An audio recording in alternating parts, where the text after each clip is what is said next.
Pues insisto, buenos días a todos y bienvenidos. Después del paréntesis electoral, se reanudan las actividades del Fórum Europa Tribuna del Mediterráneo, que, como saben todos ustedes, es posible gracias al patrocinio de Bankia y de Asisa.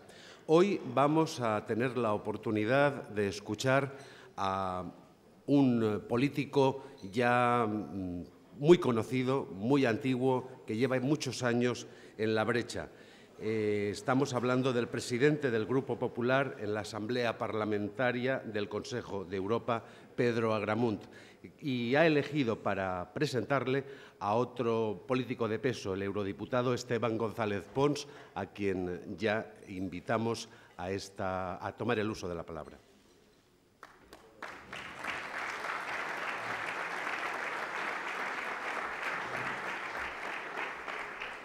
Buenos días a todos. Querido Pedro, no sé si es peor ser antiguo o ser de peso. En todo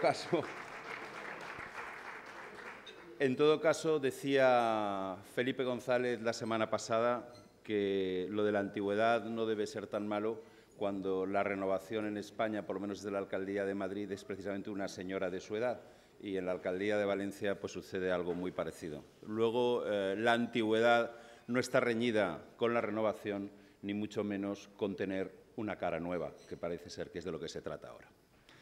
Bien, yo tengo hoy la fortuna de poder presentar a uno de mis más íntimos amigos y una de las personas a las que más debo en política. Por lo tanto, mis palabras estarán llenas, en primer lugar, de gratitud, pero en segundo lugar, estarán dictadas por la amistad. Pedro Agramunt es un gentleman y, precisamente por eso, un político liberal y conservador. Y no al contrario, como sucede actualmente, que hay muchos que, porque se levantan a una hora liberal-conservadora, creen que son gentleman. Pedro Agramunt es un político elegante, inteligente, discreto, conversador y pactista. Precisamente por eso, aunque en Vitoria o en Málaga no sea frecuente oír hablar de él, si ustedes van a Georgia o van a Ucrania, el nombre de Pedro Agramunt verán que suena mucho, porque está actuando donde más conflictos tiene Europa como mediador. Ha sido prácticamente de todo lo que uno quiere que en esta vida llegue a ser su hijo. Ha sido empresario, ha sido líder empresarial, ha sido abogado, ha sido y es político, diputado en el Congreso, portavoz en las Cortes Valencianas, senador, en la actualidad presidente del Grupo Popular en el Consejo de Europa y fallero, y socio del Valencia Club de Fútbol. Todo lo que uno quiere que su hijo llegue a ser en esta vida. Debo decir que tener a Pedro Agramunt presidiendo el Grupo Popular del Consejo de Europa es un orgullo y, además, es un acierto para la política de la Comunidad Valenciana que deberíamos aprovechar más y deberíamos poner más a menudo en valor. No digo yo que la política no pase ahora por las ciudades, por las regiones, incluso por los estados, pero desde luego sí digo que la política que marca, la política que transforma, hoy es de nivel continental. Y ahí el líder de uno de los grandes grupos en la Europa que está en movimiento y probablemente, podría decir, en crisis, es un valenciano, es nuestro Pedro Agramunt. Por si muchos no lo recuerdan, el primer presidente regional del Partido Popular de la Comunidad Valenciana después de la refundación y el primer líder del Partido Popular de la Comunidad Valenciana que consiguió que nuestro partido fuera la fuerza más votada en las 3 provincias.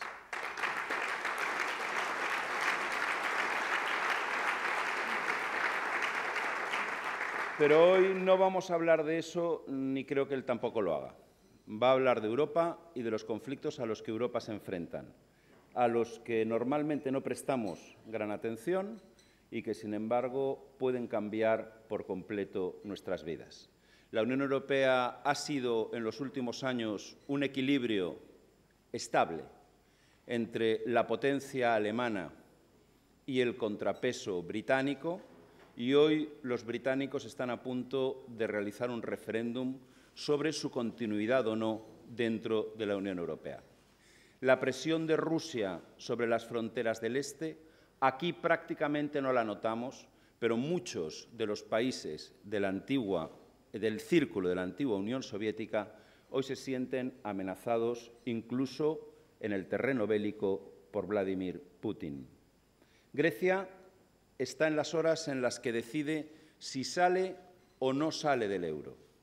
Yo quiero advertir que probablemente, casi seguro, una salida de Grecia del euro no conllevaría consecuencias inmediatas para nuestra moneda, pero que no podemos olvidar que una salida de Grecia del euro transmitiría un mensaje de que el euro no es definitivo, de que el euro no es irreversible, que a medio plazo nos perjudicaría a todos. Por eso hay que esperar que en las próximas horas se consiga llegar a un acuerdo y los griegos entiendan que no se puede pagar con dinero de otros las promesas electorales propias.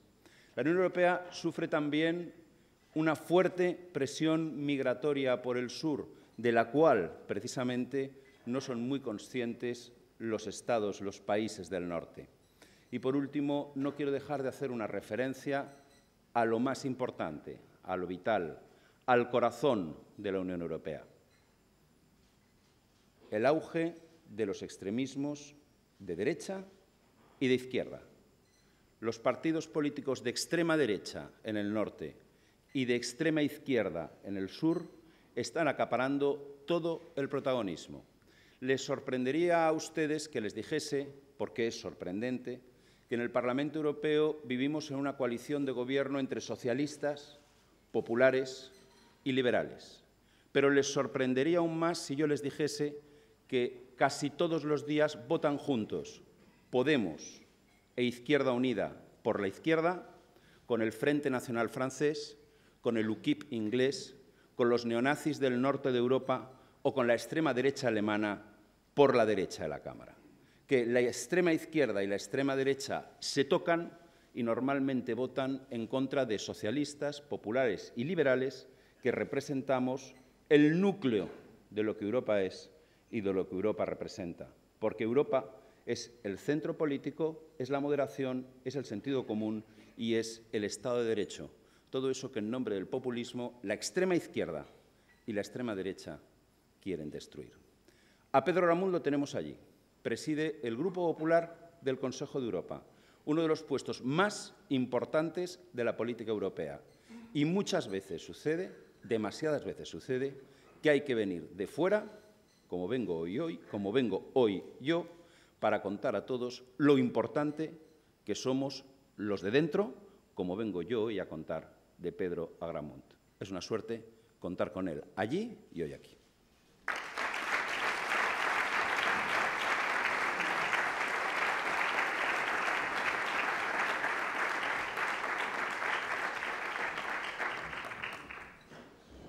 Pues buenos días, molt honorable president, consellers, diputados, diputados autonómicos, senadores, hoy lo puedo decir con senadores, mis compañeros.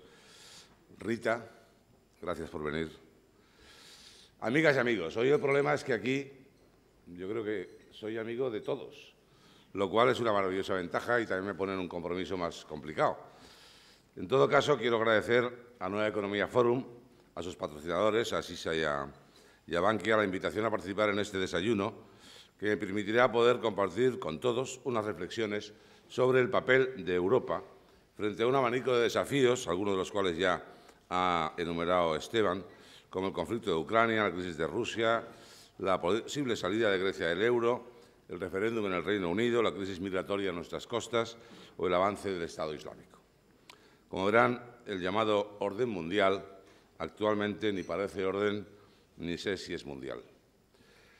También quiero dar las gracias al portavoz del Partido Popular en el Parlamento Europeo. He tenido que tachar aquí lo de vicesecretario general de no sé cuántas cosas desde hace unas horas y creo que está relajadísimo y encantado. Lo digo para que nadie tenga ninguna duda.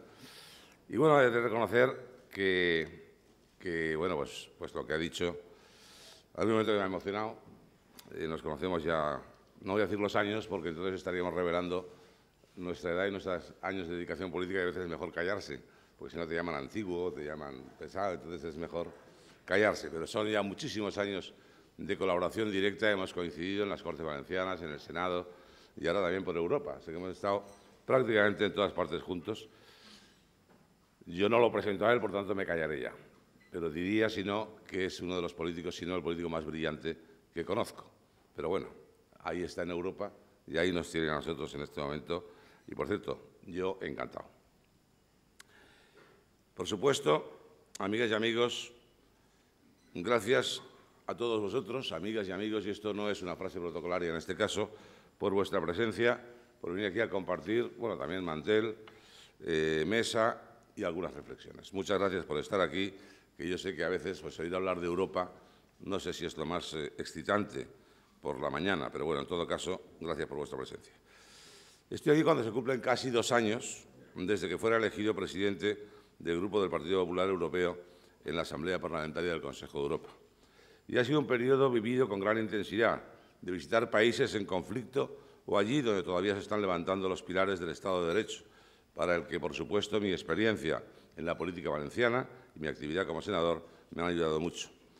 Quiero aclarar primeramente la confusión que se produce con frecuencia entre el Consejo de Europa y la Unión Europea. Son dos cosas muy distintas. El Consejo de Europa nació en 1949, siendo la organización paneuropea más veterana que existe y embrión también de la Unión Europea, a la que dio forma, alma y espíritu. El Consejo de Europa proporcionó la base para una comunidad de valores europeos, a saber, de democracia, Estado de Derecho y el respeto a los derechos humanos. Lo componen 47 países, la Unión Europea son 28.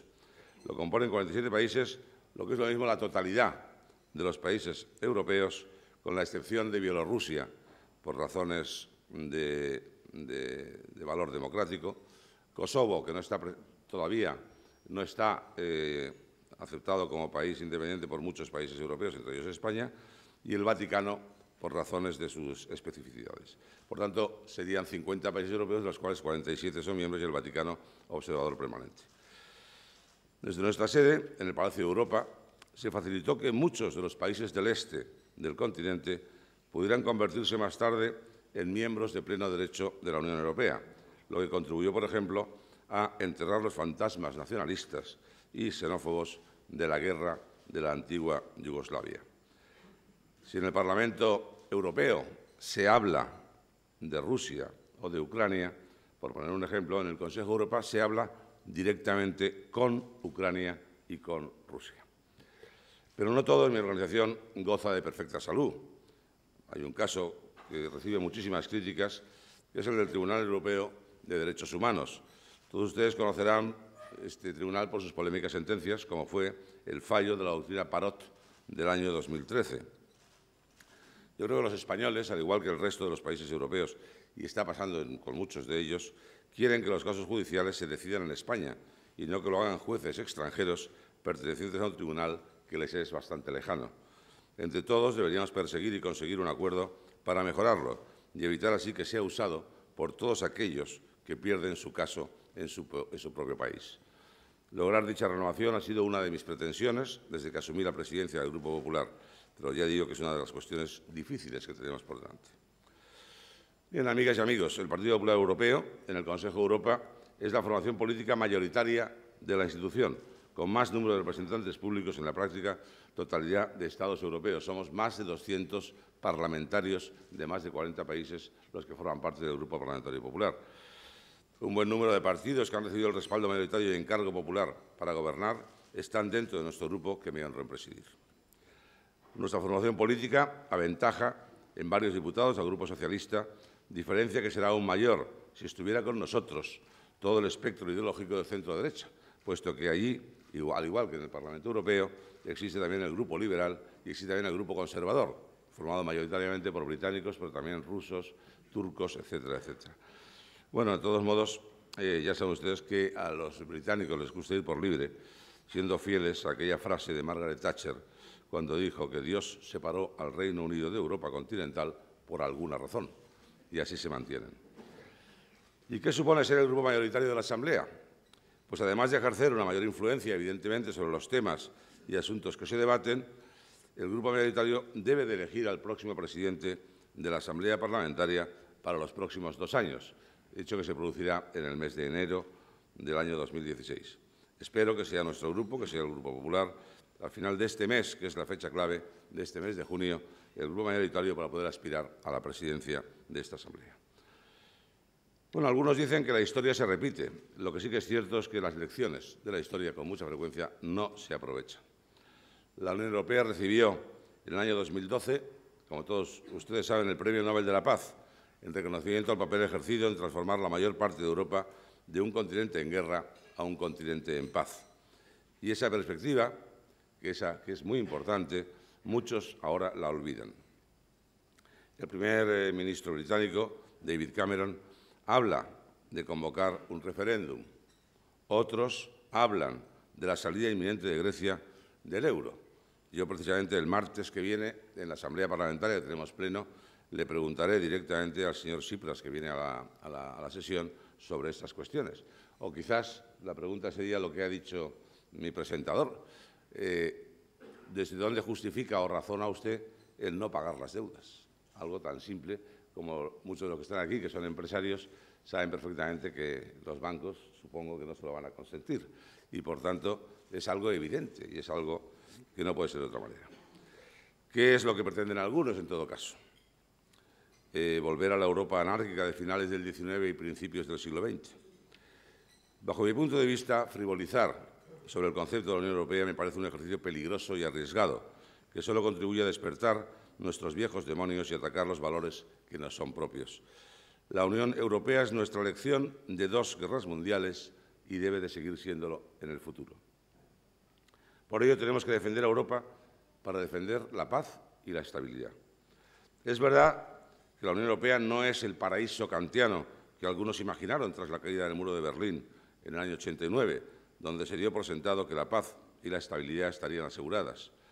Desde el final de la Guerra Fría, muchos dirigentes políticos creyeron vivir en una Arcadia feliz y adolecieron de una visión estratégica para el largo plazo que nos habría evitado algunos de los problemas que padecemos en la actualidad. Dicha visión estratégica debería haber visto a Europa más allá de las barreras naturales o de los factores religiosos. Por ejemplo, creo que nos equivocamos con Rusia e incluso con Turquía.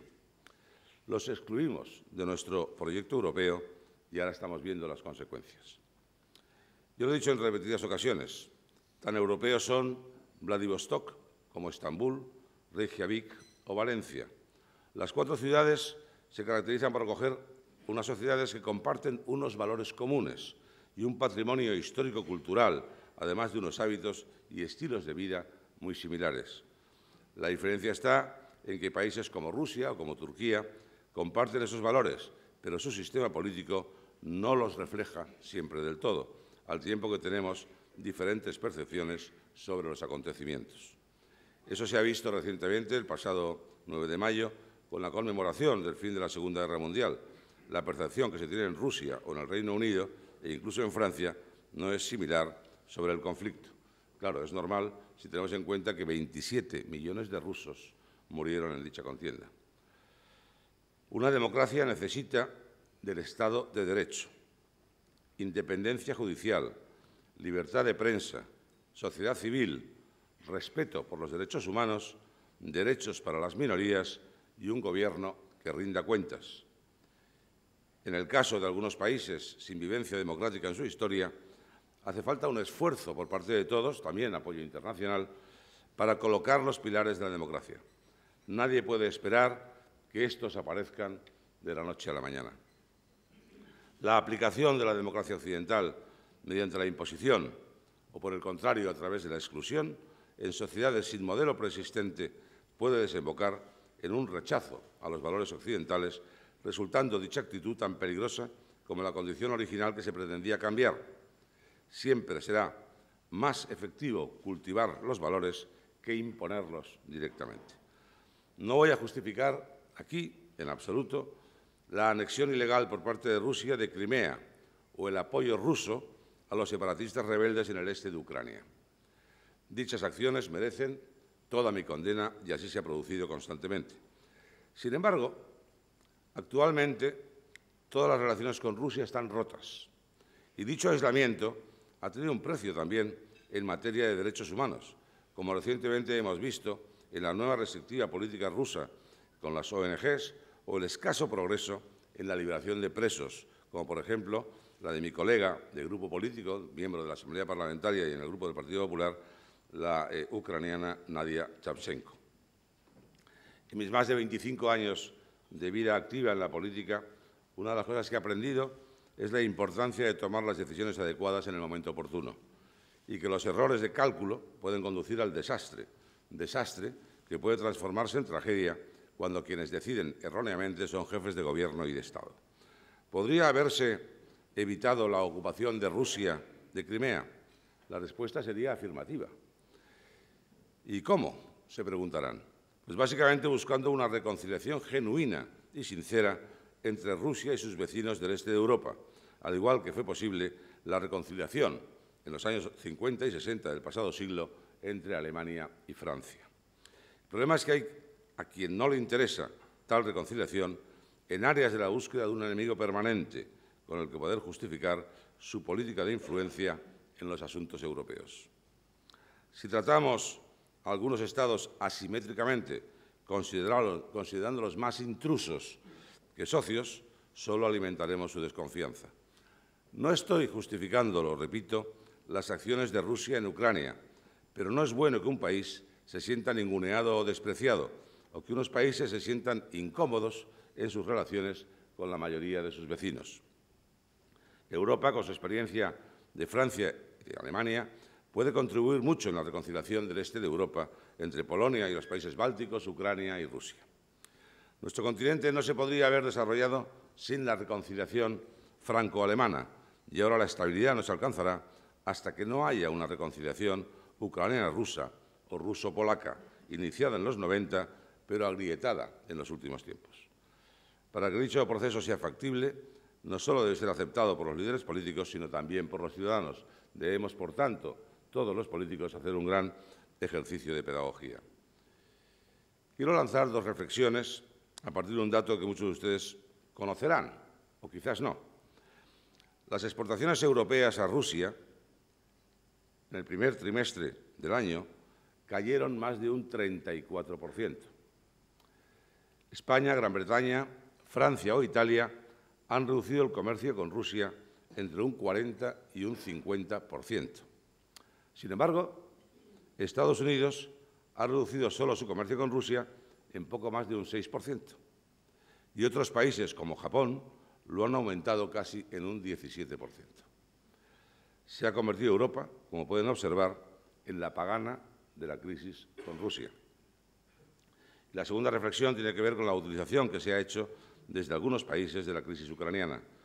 Hubo un plan para deponer al expresidente Yanukovych, pero como ha ocurrido en otros países donde se ayudó a derrocar a su líder político, no existió un plan para el día después y el resultado fue, como siempre, el desastre.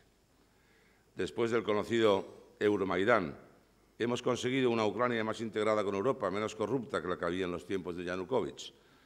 Pues ustedes mismos. 7.000 muertos, 60% de inflación en mayo, una economía que se hundió cerca del 18%, bueno, 2 millones de desplazados. En definitiva, se ha convertido en el país más pobre de Europa. Cada vez estoy más convencido que Ucrania se ha convertido en un campo de batalla para favorecer los intereses geopolíticos de algunos países, que ha provocado la muerte de miles de inocentes.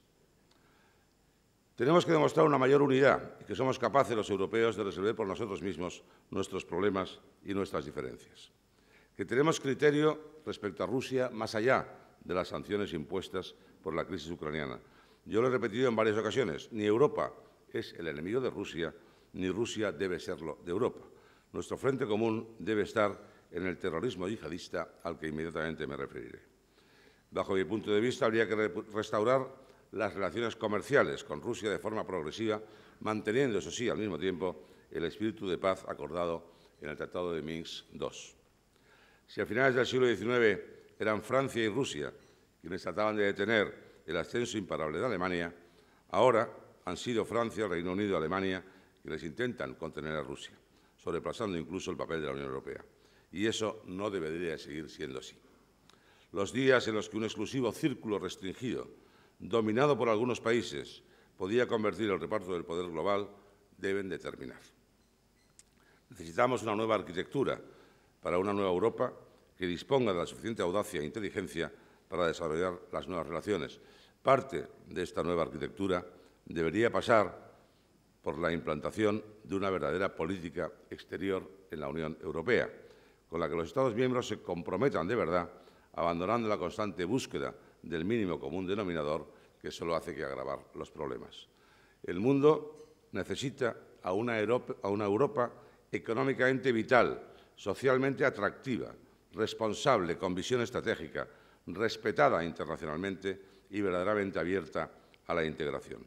Una Europa desunida nunca será un actor global de relevancia, mientras que en el caso contrario siempre estará en mejor posición para competir pacíficamente con otros Estados.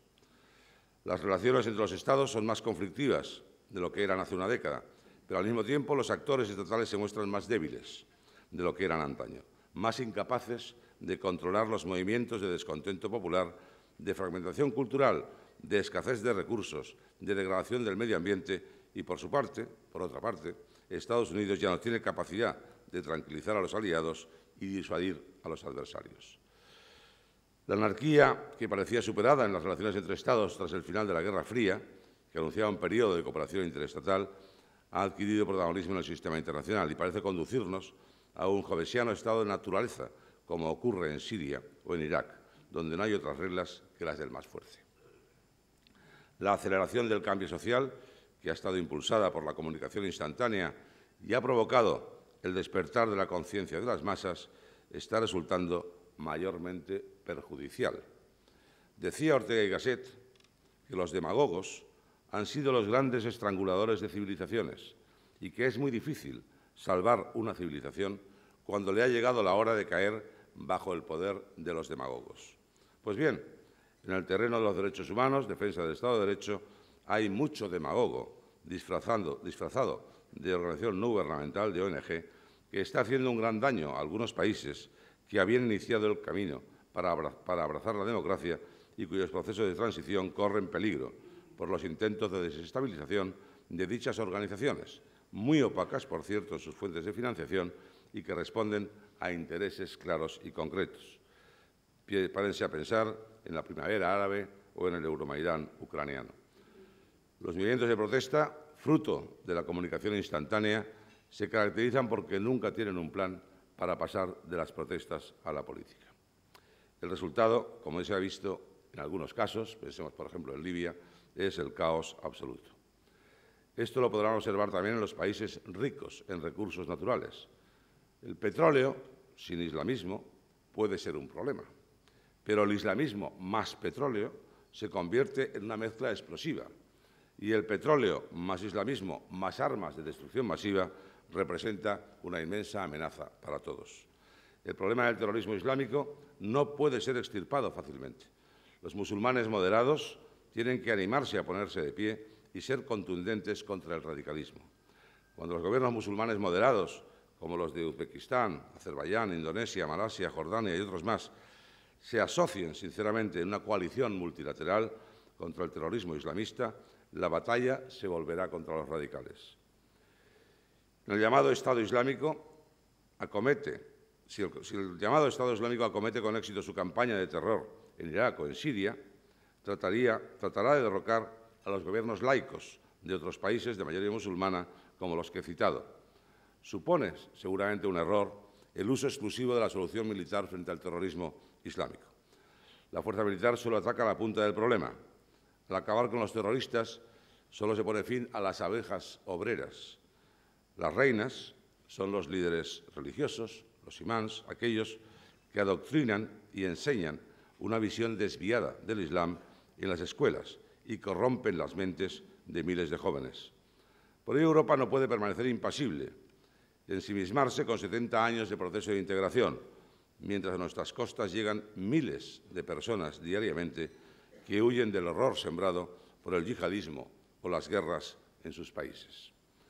Ayer jueves, la Agencia de Naciones Unidas de Ayuda al Refugiado aseguró que el número de desplazados en la actualidad en el mundo es de unos 60 millones de personas y es el mayor número desde la Segunda Guerra Mundial. La poeta somalí Farsan Shire escribió en un grito de desesperación que nadie mete a sus hijos en una barca a menos que el agua sea más segura que la tierra. También dijo que nadie deja su casa a menos que su casa sea la boca de un tiburón. La negociación política es fundamental para garantizar la voz de las minorías, respetar la dignidad y enterrar los agravios. Ningún actor estatal se atreve en la actualidad a meter mano en el desorden existente porque lo único que puede recibir a cambio es una factura millonaria que sufragar. Yo estuve precisamente esta semana, el lunes, en la frontera de Turquía con Siria visitando campos de refugiados, una experiencia muy dura, muy interesante, y lo primero que me sorprendió es la enorme factura que está pagando Turquía, que está haciendo una gran labor sin la ayuda, prácticamente sin ayuda de ningún país a nivel internacional, ni de Europa, ni del resto del mundo. Por esto es lo que digo. Incluso los Estados Unidos se muestran hoy incapaces de actuar de forma unilateral en el mundo, como sí lo hizo hasta hace unos años. Necesita a Europa, incluyendo a Rusia, para avanzar sobre un tablero que se complica día a día. Déjenme terminar diciendo que las organizaciones multilaterales como el Consejo de Europa son esenciales para enfrentarse a la anarquía del propio sistema internacional, haciendo un esfuerzo que vincule al mayor número de países en un proyecto constructivo de mayor cooperación y compromiso.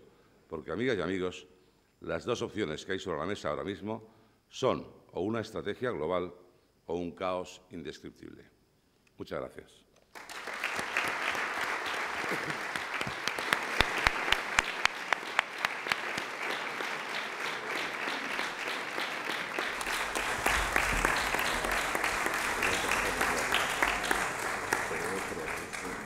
Muchas gracias, señora Agramunt. Antes de empezar con las preguntas que nos han llegado a la mesa, para usted vamos a hacer 3 preguntas a Esteban González Pons. ¿No quiere intervenir? Yo aquí soy el presentador. Atenderé a los medios fuera, pero de el desayuno no lo doy yo. Pues vamos directamente entonces con las preguntas a Pedro Agramunt. La primera pregunta nos la formula M. Burdeos, que dice: ¿cómo se ve desde Europa la actual situación política española? Pues la verdad es que hasta hace unos días se veía muy bien. Yo creo que yo recibía constantes felicitaciones de compañeros de muchísimos países, de alemanes, de austríacos, de franceses, italianos, bueno, de todo, de polacos, diciendo: hombre, lo habéis hecho muy bien, hay que ver España qué bien está haciendo las cosas, cómo está arreglando, cómo está subiendo la economía. Ahora lo que me preguntan todos es otra cosa. Estos días me preguntan por otra cosa. Paco Zamora de FEBEC dice: ¿cómo compensará la Unión Europea a la Comunidad Valenciana por la ruptura y bloqueo a Rusia, por el daño económico que representa este bloqueo a la Comunidad Valenciana?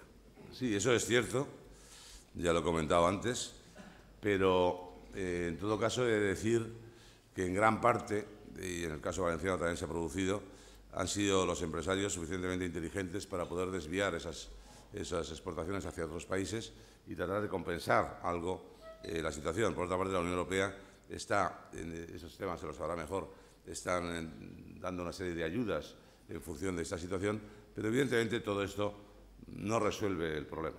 Yo creo que el dato que he dado es muy significativo, que los países europeos hayamos descendido el comercio en un 50%, y que Japón lo haya incrementado el 18% o Estados Unidos lo haya disminuido solo en un 6%. Yo puedo contarles una anécdota que he vivido personalmente hace no mucho.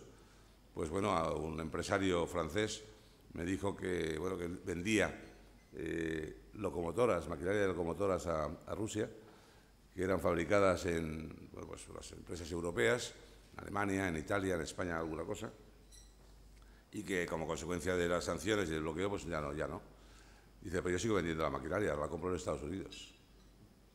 Y ese es un poco lo que está pasando, y esa es la realidad, es obvio.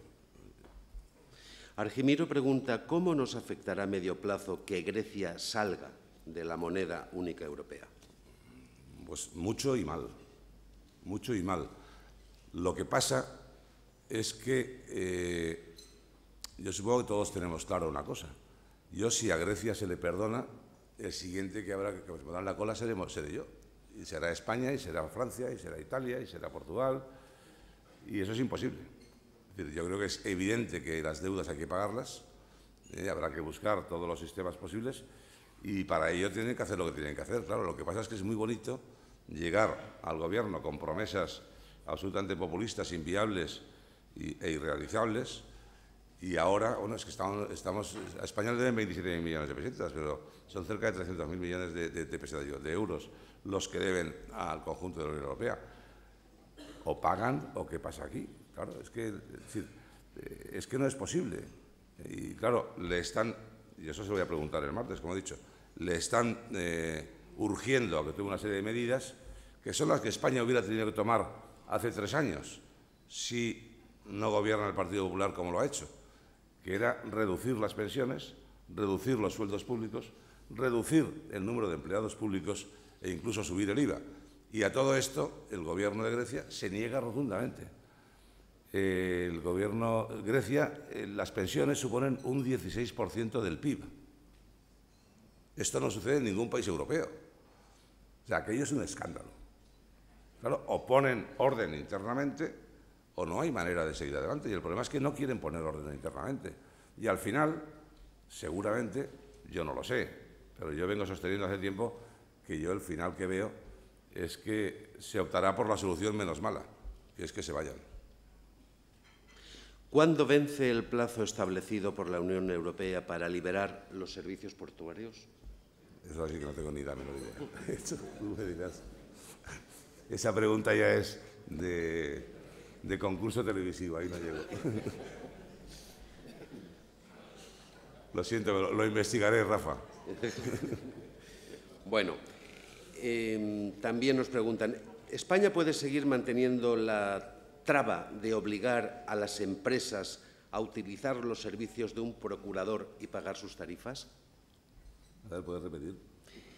Si España puede seguir manteniendo la traba de obligar a las empresas a utilizar los servicios de un procurador y pagar sus tarifas. Estamos hablando, supongo que de cuestiones judiciales. Se imagina, ¿no? Procurador. Procurador, sí. Bueno, este sistema judicial español incluye pero no solamente el español, hay muchos sistemas. El sistema inglés también incluye estos dos tipos de asesores legales, ¿no? El abogado y el procurador. Yo creo que eso, en todo caso, creo que el sistema español es de los más, a pesar de todo, de los más baratos y los más garantistas que existen en toda Europa. Por tanto, yo comprendo que a veces, bueno, pues quisiéramos tener siempre lo mejor de lo mejor en todo. Pero bueno, pues en todo caso, en el caso del sistema judicial español, creo que no hay ninguno más garantista, puede haberlo igual en toda Europa. Y bueno, pues todo esto son funciones que han funcionado perfectamente bien y no tienen por qué dejar de serlo. ¿Y se contempla en la normativa europea algún tipo de subvención para el acceso norte al puerto de Valencia para no limitar su competitividad y eliminar el agravio comparativo que sufre actualmente respecto a otros puertos? El acceso norte al puerto de Valencia es algo que ya reivindicábamos hace como 30 años, o sea, que no es ninguna novedad. Estaba yo entonces en otras lides y estaba en el otro lado de la línea de batalla, pero en todo caso ya exigíamos aquello del acceso norte.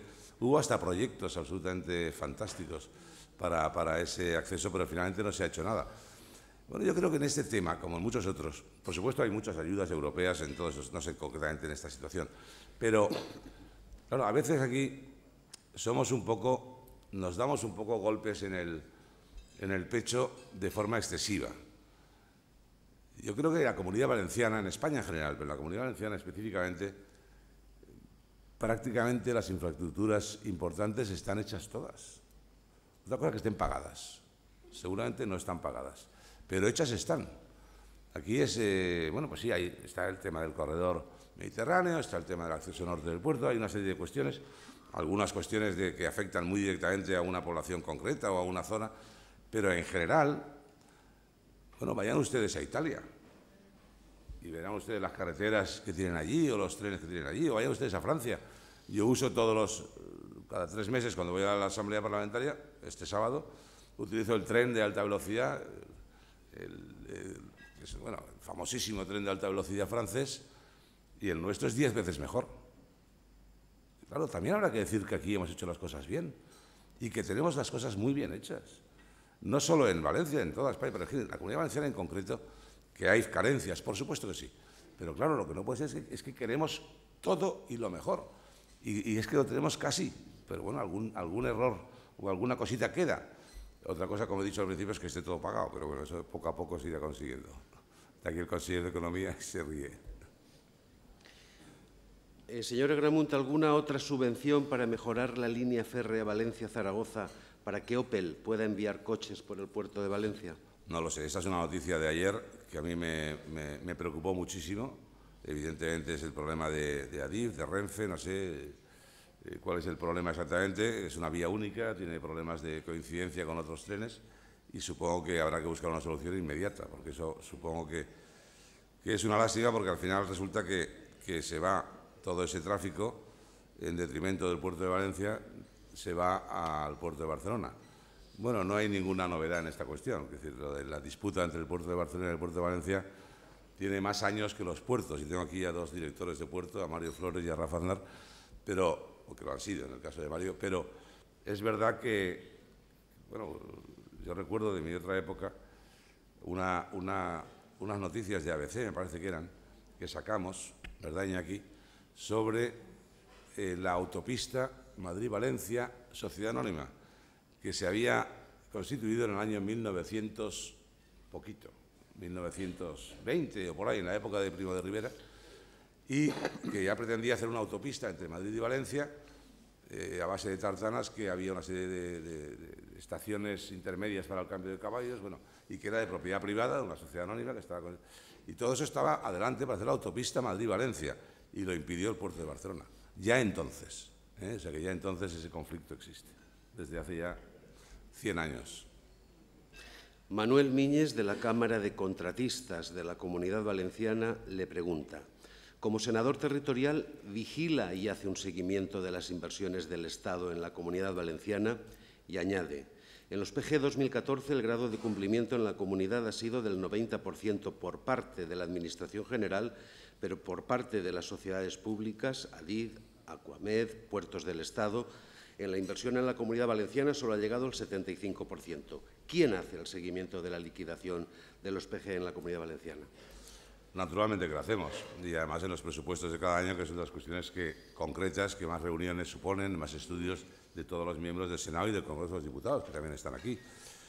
Pero, claro, ya lo he respondido también antes, cuando he dicho que aquí hay muchas cosas que están hechas.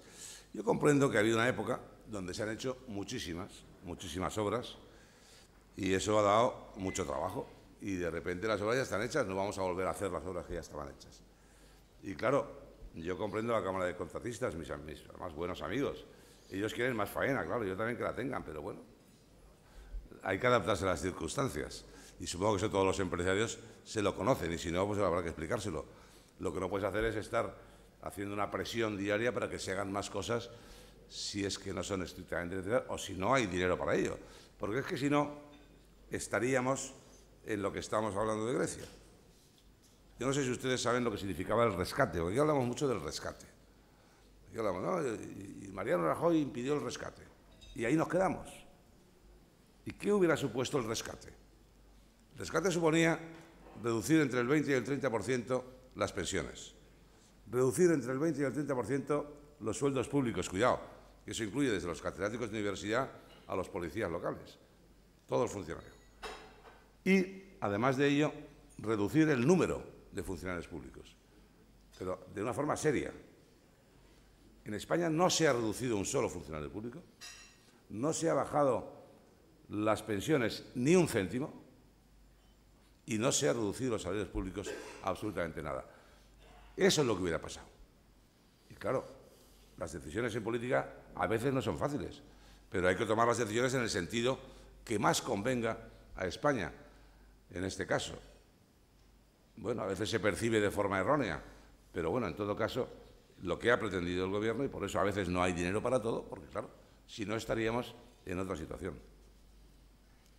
Juan Jesús Olmedillo, consultor empresarial, señala: ¿Puede ser que el auge del radicalismo generalizado, incluso amparado en ideas religiosas, sea fruto del descontento social y a que sea caldo de cultivo de desesperación y se deje arrastrar a la gente?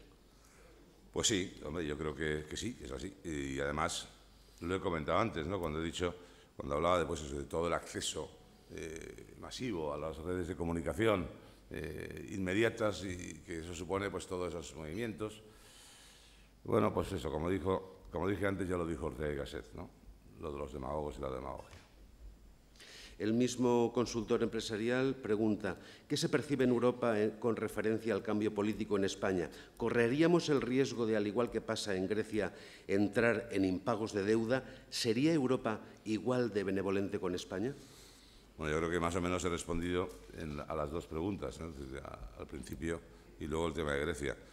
Y yo no sé si Europa está siendo benevolente con Grecia. Yo creo que está intentando buscar un acuerdo como sea, porque es, como he dicho antes, muy malo para Europa la salida de Grecia del euro.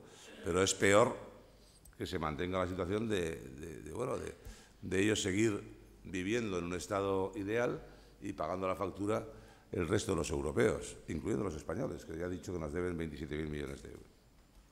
La agencia EFE le pide que haga una valoración de los cambios producidos ayer en el partido y ¿cuál cree usted que es su futuro en el Partido Popular?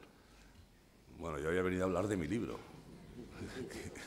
que era sobre Europa, el Consejo de Europa, los conflictos internacionales, y hasta ahora ha sido así, y me alegro. Pero, en fin, yo no voy a rehuir ninguna pregunta, no se preocupen. De los cambios de ayer me parecen estupendos. Los ha tomado el Comité Ejecutivo Nacional del Partido Popular. Yo siempre he sido un disciplinado militante del Partido Popular a todos los efectos y lo sigo siendo y lo seguiré siendo. Y creo que están muy bien. Ahí hay personas que conozco estupendas que han entrado y hay una que es para mí seguramente el mejor político que teníamos en España, desde luego en la Comunidad Valenciana, con proyección de futuro y que está encantado de haber dejado sus responsabilidades y de quedarse nada menos que de portavoz del Grupo Parlamentario Popular, es parecido a lo que soy yo en el Consejo de Europa, en el Parlamento Europeo, para los próximos 5 años. Por tanto, yo creo que él no está como muy disgustado, no le doy yo cara de disgustado, por tanto, yo creo que hay que valorarlo positivamente. Y en relación con mi futuro, pues bueno, yo no se lo he dicho ni se lo voy a decir, pero yo pues tengo mi hoja de ruta en el Consejo de Europa, en la Asamblea Parlamentaria del Consejo de Europa, donde pienso bueno, pues que pueden producirse algunos acontecimientos en unos meses, en algo que me apetece mucho y eso es donde yo voy a dedicarme, si el partido me lo permite, y de momento tengo el apoyo explícito del Partido Popular Europeo, del Partido Popular Español, etcétera, etcétera, y yo es a lo que me voy a dedicar. Entonces espero que así sea. En todo caso, lo que el partido decida, pues habrá que aceptarlo. Y ya la última pregunta que nos llega de la cadena SER, en realidad son 3 preguntas. ¿Cómo ve usted la situación del PP en la Comunidad Valenciana? ¿Piensa que debería haber primarias? ¿Una gestora para dirigir el PP de la Comunidad Valenciana? El Partido Popular de la Comunidad Valenciana es un partido magnífico. Es un partido inmenso. Es un partido que pertenece al Partido Popular de España y que pertenece al más grande partido político del mundo, que es el Partido Popular Europeo y la Internacional Demócrata de Centro, a cuyos comités ejecutivos, por cierto, pertenezco como consecuencia de mi cargo en el Consejo de Europa. No es pensable que a nadie se le ocurra imaginar que un partido que tiene todo eso y que pertenece a esa organización internacional con ese peso pueda modificar ahora, pues porque ha habido unos resultados electorales pues decepcionantes. Bueno, yo creo que el Partido Popular de la Comunidad Valenciana seguirá con la misma fuerza de siempre. Yo soy militante de un distrito en la ciudad de Valencia y tengo mi chat con ellos de inmensa cantidad de gente, leo lo que escriben todos los días y aprendo mucho y veo que la gente pues, tiene muchas ganas de seguir adelante. Por lo tanto, aquí no hay ninguna crisis en el Partido Popular. Ha habido un problema que nos ha provocado unos resultados habiendo ganado las elecciones, porque esto también hay que decirlo. La gente se olvida, hemos ganado, han perdido los otros. Sobre todo ha perdido el Partido Socialista, que luego ha ganado gobiernos a base de hacer, bueno, pues eso, de coaliciones desde con terroristas, con independentistas, con populistas, con todo aquello que siempre dijo que no se iba a juntar. Bueno, eso es una historia, pero el que ha ganado las elecciones ha sido el Partido Popular. La verdad es que nos hemos quedado muy cortos, muy cortos. Pues vamos a recuperarlo. Yo veo aquí a Rita, veo a algunos otros compañeros que ya estábamos trabajando juntos con Alejandro, no, porque era mi rival. En el año 91 era mi rival, mi primo y mi rival. Pero con Rita sí, y recuerdo que la situación era peor que ahora. Nuestras expectativas eran peores. Hemos pasado por momentos peores. Por tanto, no hay ningún problema. El Partido Popular de la Comunidad Valenciana va a ir adelante sin ninguna duda, en toda su integridad. Y dentro del Partido Popular de España, sin ningún problema. Y además, y me pongo mi dinero, y además vamos a ganar las próximas elecciones generales, porque va a ser así, y hemos de ganar las elecciones generales. Respecto de las políticas interiores, bueno, el Partido Popular es un partido democrático que celebra sus congresos regularmente a todos los niveles, desde distrito, ciudad, provincia, región, nacional. En esos congresos se toman decisiones políticas, se aprueban documentos y se eligen a personas, que luego son los que dirigen al partido. Y se hace pues cada 4 años, a veces un poco menos, y son absolutamente legítimas y absolutamente democráticas esas decisiones.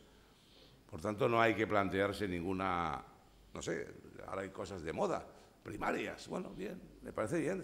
Si el Congreso del partido en su momento decide que a partir de ahora haremos primarias, me parecerá estupendamente bien. Habrá que votarlo en el Congreso y ya veremos lo que pasa.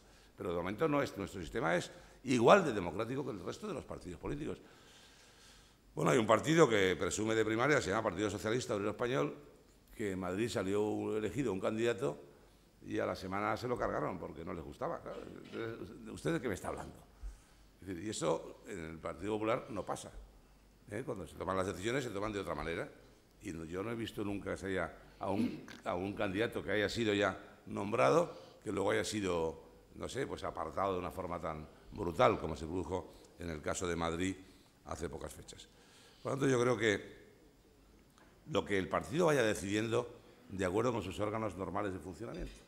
Y eso haremos, y eso acataremos, y eso aplaudiremos, por lo menos yo. Pues muchísimas gracias, señor Agramunt. Y para terminar el acto tiene la palabra don Manuel Argente de Bankia. Buenos días. Quería agradecerles a todos en nombre de Bankia y de Asisa como patrocinadores, y sobre todo al señor Agramunt y señor González Pons su presencia en este foro. Agradecerles su atención y agradecerles su asistencia y nada más, que tengan un buen día. Gracias.